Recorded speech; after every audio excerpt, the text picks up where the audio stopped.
Halo anak-anakku, Assalamualaikum warahmatullahi wabarakatuh.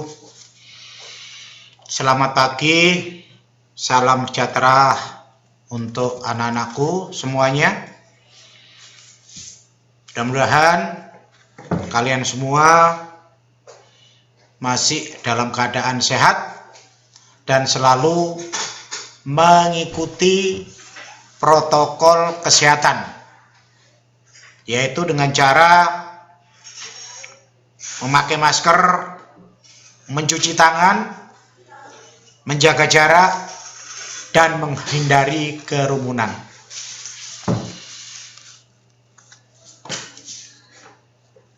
Di pertemuan pertama, sesi pertama, anak-anakku sudah menerima materi tentang wawasan Wiyata Mandala yang baru saja disampaikan oleh Ibu Ani Sunarti. Mudah-mudahan apa yang anak-anakku terima bisa diterapkan khususnya di lingkungan sekolah, yaitu di SMP Negeri Tigalawang. Selanjutnya untuk sesi yang kedua, di sini Pak Widodo diberikan tugas untuk memberikan penjelasan mengenai sosialisasi pencegahan COVID-19 dan perilaku hidup bersih dan sehat, atau disingkat dengan istilah PHBS. Anak-anakku yang tetap kami cintai sekaligus kami banggakan, mudah-mudahan kalian tetap semangat, tidak bosan-bosan untuk mengkondisikan diri menerima penjelasan di sesi kedua yang masih ada hubungannya dengan kegiatan MPLS, yaitu masa orientasi pengenalan lingkungan sekolah. Anak-anak, di dalam kegiatan sosialisasi pencegahan COVID-19 dan perilaku hidup bersih dan sehat ini memang perlu diberikan agar kalian semua, pertama, di samping bisa memahami, sekaligus diharapkan nanti bisa melakukan dalam kehidupan sehari-hari. Sehubungan dengan situasi sampai hari ini di negara kita tercinta Indonesia masih dilanda apa yang namanya COVID-19. Sehingga diharapkan kita sebagai warga negara yang baik tetap selalu mengikuti apa yang dinamakan dengan protokol kesehatan. Sehingga diharapkan nanti secepatnya yang namanya COVID segera berakhir. Karena kalau COVID-19 ini berakhir, ada satu kebanggaan buat kita semua, sehingga kegiatan pembelajaran yang dilakukan di sekolah bisa dilakukan. Terus terang aja anak-anakku, sampai hari ini di tahun pelajaran yang baru ini, kegiatan pembelajaran di sekolah belum bisa dilaksanakan. Karena sekali lagi, kota kita tercinta, Kabupaten Malang, khususnya Kecamatan Lawang, di mana di SMP Negeri 3 Lawang belum diizinkan untuk kegiatan tatap muka, untuk kegiatan pembelajaran di sekolah. Kegiatannya tetap dilakukan di rumah dengan cara daring atau online, seperti yang pernah kalian lakukan di sekolah dasar. Anak-anak, mudah-mudahan dengan materi sosialisasi pencegahan COVID-19 dan perilaku hidup bersih dan sehat, kalian nanti pertama di samping paham juga bisa menerapkan dalam kehidupan sehari-hari. Sedikit Pak Widodo berikan gambaran awal mula munculnya COVID-19, yaitu diawali dari negara Tiongkok kurang lebih pada tanggal 31 Desember tahun 2019. Yang diserang antara lain saluran pernapasan, saluran pencernaan. Sehingga dari gejala-gejala itu muncul apa yang namanya virus, yaitu COVID-19. Sehingga diharapkan pencegahan harus selalu dilakukan.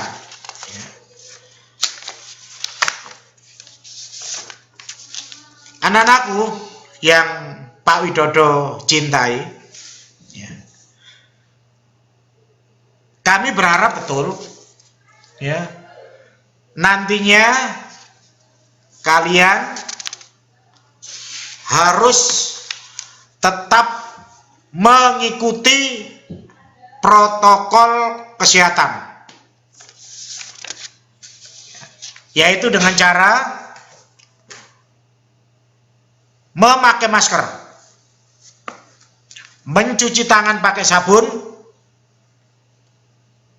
menjaga jarak, dan menghindari kerumunan. Kalau itu yang kita lakukan dengan tertib, dengan disiplin, mudah-mudahan yang namanya COVID-19 segera berakhir. Dan dengan berakhirnya COVID-19 ini, kegiatan tatap muka yang dilakukan di sekolah betul-betul bisa dilakukan. Jadi yang jelas, sosialisasi pencegahan dan penanggulangan penularan virus corona nantinya betul-betul akan disampaikan oleh Bapak dan Ibu guru, termasuk oleh wali kelas yang memiliki pengetahuan dalam penanganan virus corona. Adapun materi yang akan disampaikan yaitu tentang COVID-19. Yang kedua tentang gejala-gejalanya, dan yang berikutnya mengenai bagaimana cara pencegahannya. Seperti yang Pak Widodo sampaikan di awal, COVID-19 pertama kali dilaporkan di Wuhan, yaitu daerah Tiongkok, tepatnya pada tanggal 31 Desember tahun 2019. Yang bisa menyebabkan beberapa penyakit, antara lain yaitu pada saluran pernafasan. Misalnya flu, setelah dicek suhunya dengan demam kurang lebih 38 Celcius. Kemudian yang kedua, pada saluran pencernaan. Ya. Penularan COVID-19 bisa terjadi karena kontak erat. Jarak antara yang satu dengan yang lain ya kurang dari 2 meter. Yang kedua, menyebar melalui partikel kecil yang dikeluarkan oleh orang-orang yang terinfeksi COVID-19. Kemudian, droplet di permukaan atau tersentuh tangan, mulut, hidung, dan mata. Berikutnya, di ruangan tertutup yang cenderung meningkatkan resiko tertular.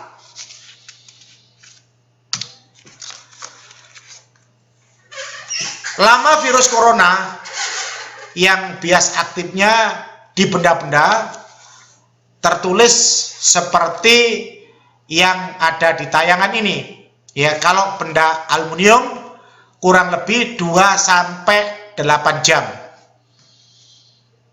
Kalau plastik kurang lebih 5 hari, kaca 4 hari, kertas 4-5 hari, besi 48 jam, kayu 2 hari. Gejala-gejalanya. Pertama, demam dengan suhu lebih dari 38 derajat. Yang kedua, batuk dan pilek. Kemudian yang ketiga, letih dan lesu. Yang keempat, sakit di tenggorokan. Yang kelima, gangguan sesak pernafasan. Kemudian yang keenam, indera penciuman tidak berfungsi dengan baik. Cara pencegahan yaitu gaya hidup harus sehat. Misalnya bagaimana pola makan, waktu istirahat atau tidur, olahraga untuk meningkatkan imunitas tubuh. Yang kedua, jaga jarak aman. Ya, minimal 1 meter. Yang ketiga, hindari menyentuh mata, hidung, dan mulut. 4. Hindari bepergian ke daerah yang terjangkit atau bila sedang sakit. Yang kelima, etika batuk dan bersin. Hindari meludah di tempat umum. Berikutnya, cuci tangan pakai sabun. Tetap tinggal di rumah. Memperhatikan etika batuk dan bersin. Dan menghindari kerumunan.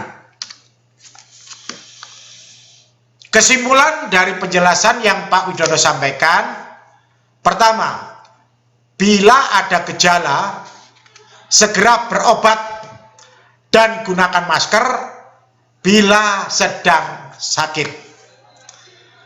Yang kedua, harapannya dengan adanya kegiatan sosialisasi pencegahan dan penanggulangan penularan virus corona diharapkan dapat mengurangi dan mencegah semakin meluasnya penyebaran virus corona di Indonesia.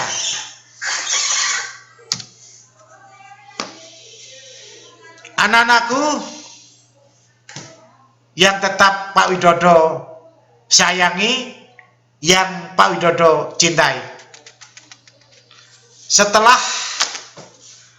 Pak Widodo menyampaikan tentang sosialisasi pencegahan COVID-19. Baik anak-anakku, masih tetap semangat. Terima kasih ya. memang anak-anakku merupakan siswa SMP Tigalawang yang patut dibanggakan.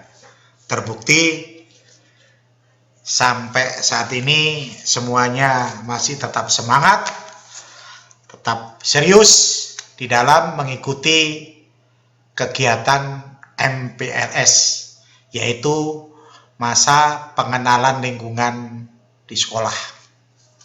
Anak-anakku yang Pak Widodo cintai sekaligus banggakan, berikutnya Pak Widodo akan menyampaikan pentingnya perilaku hidup bersih dan sehat di sekolah. Perilaku hidup bersih dan sehat di sekolah adalah pelaksanaan prosedur kesehatan tertentu dengan memberdayakan guru, siswa, serta masyarakat di lingkungan sekolah. Sedangkan manfaat perilaku hidup bersih dan sehat di sekolah adalah menciptakan lingkungan yang bersih dan sehat. Dengan begitu, proses belajar mengajar akan berjalan lancar, sedangkan kesehatan guru, siswa, maupun masyarakat di sekitar juga tidak akan terganggu. Berikutnya Pak Widodo akan menyampaikan contoh perilaku hidup bersih sehat di sekolah pada masa new normal. Yang pertama, rajin mencuci tangan. Pengertian mencuci tangan diharapkan mempergunakan air yang mengalir dan pakai sabun. Kemudian yang kedua, olahraga yang teratur dan terukur. Pengertian teratur dan terukur sesuai dengan kemampuan. Sehingga dengan berolahraga tidak mengakibatkan kalian capek, kalian malah sakit. Itu pengertian terukur. Olahraga yang harus kalian lakukan sesuai dengan kemampuan tubuh kalian. Karena kemampuan setiap orang, setiap anak tidaklah sama. Kemudian yang ketiga, mengkonsumsi jajanan yang sehat. Karena asupan makanan atau minuman yang sehat akan membentuk imun tubuh kita menjadi baik. Kemudian yang keempat, menggunakan toilet yang bersih dan sehat.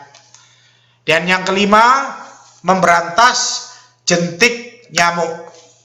Sehingga diharapkan kalau di lingkungan tempat tinggal kalian banyak terdapat air yang